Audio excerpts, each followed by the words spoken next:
Kyrgyzstan is a landlocked country in Central Asia with a rich and complex history dating back thousands of years. Here is a brief overview of the country's history. Ancient history.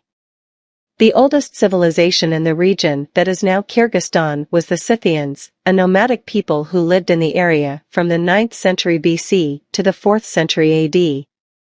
The Scythians were followed by various other nomadic groups, including the Huns, Turks, and Mongols.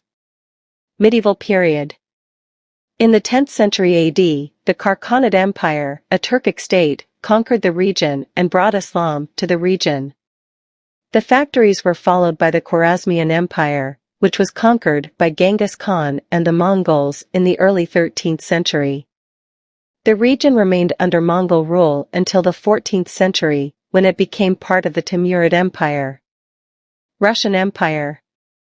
In the 19th century, the region was conquered by the Russian Empire and became part of the Russian Turkestan Governorate. During this time, the Kyrgyz people began to adopt a more sedentary lifestyle, with many becoming farmers and herders. Soviet era. In 1917, the Bolsheviks overthrew the Russian Empire and Kyrgyzstan became part of the Soviet Union. During the Soviet era, the Kyrgyz SSR, Soviet Socialist Republic, underwent rapid industrialization and modernization, but also suffered from forced collectivization and political repression.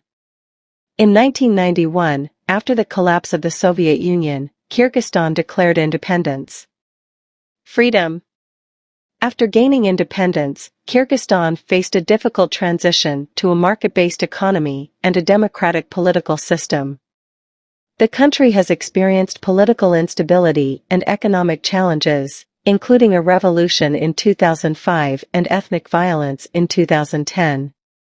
Despite these challenges, Kyrgyzstan has made progress in developing its economy and strengthening its democratic institutions.